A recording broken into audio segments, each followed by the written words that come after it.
Hi, I'm Kate with Connect Point Moms, and I want to help you create and develop stronger relationships with the children in your life. In this third video in the series of Why the Brain Matters in Parenting, we're going to talk about giving from what you have. Conscious discipline calls this composure, and the creator of conscious discipline, Dr. Becky Bailey, describes composure as being the person you want others to become. Dr. Becky Bailey says that composure is the willingness to change your internal state from upset to calm and bring your mind to the present moment. From this alert but calm state, we are able to engage all of our brain resources to solve problems, model responsibility, and offer respect even in difficult situations. Once we learn this self-control, then we can teach it to children.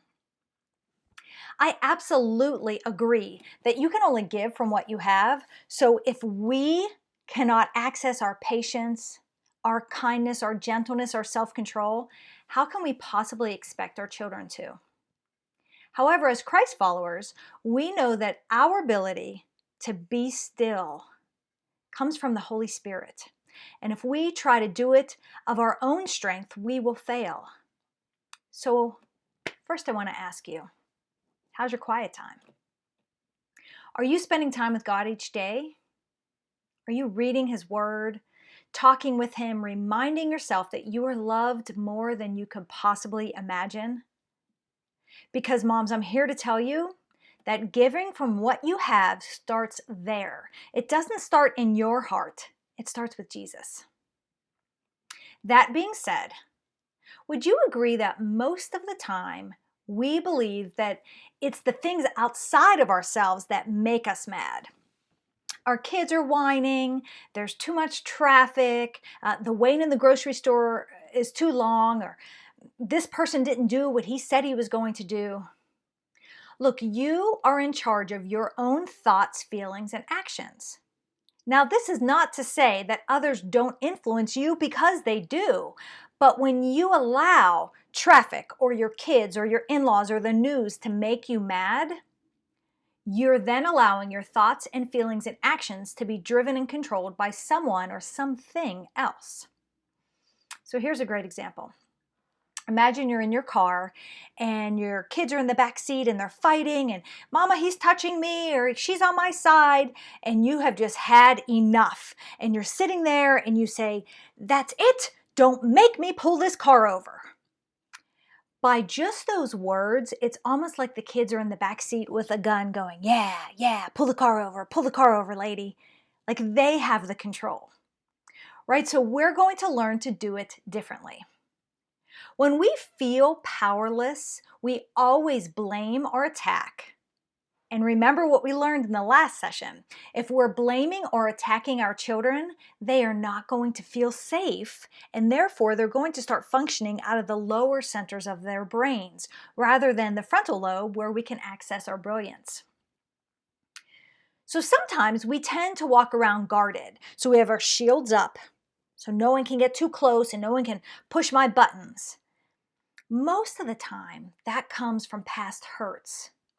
And moms, you have to feel to heal. If we walk around like this, we're not going to be able to make solid connections with others, and connection creates cooperation.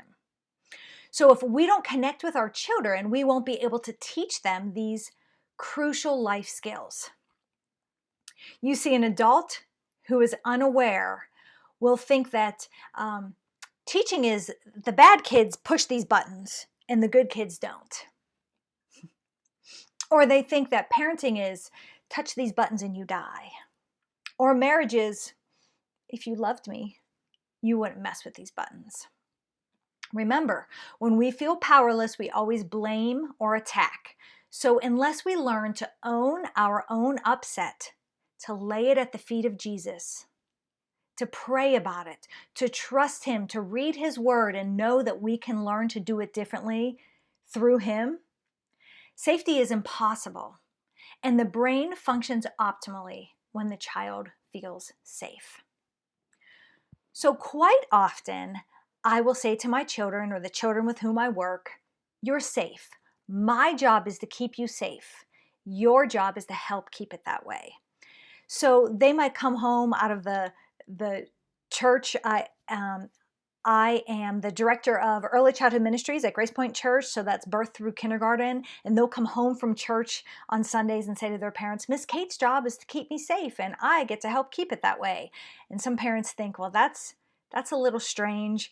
And it does sound strange at first, but nothing else can happen unless that safety is first established. So by me simply saying, I'm going to keep you safe and you're going to help keep it that way, if they start climbing the walls, I can say, oh, feet on the floor, your job is to help keep it safe. If they try to throw a toy across the room, oh, the toy goes on the floor, your job is to help keep it safe. I'm going to take that toy from your hand because my job is to keep you safe. Does that make sense? All right, so now we're going to talk a little bit about, remember the title of this is Giving from What You Have, and you can't have that composure, you can't have that self-control if you don't stop, take a deep breath, and relax. In Connect Point Moms, we call it bringing your best. So B stands for breathe, like we just did. E is eye contact. S is smile, and T is touch. So that's bringing the best of yourself to the situation at hand. And when you're bringing your best, you are present in the moment, connecting with the child so that they can bring their best to the moment. Also, helping stay in that moment, having that composure, giving from what you have is not easy, right? So if you've ever gone to the gym a couple times and your muscles are really sore and you're feeling like, man, I should look all ripped or something because like my muscles are sore and I've been working out, but it's only been a week, or in my case, maybe 2 sessions. If you had a personal trainer, your personal trainer would say, you need to give it some more time. You have to keep practicing. And it's the same way with breathing. We can't just go, okay, well, I took a deep breath and nothing changed.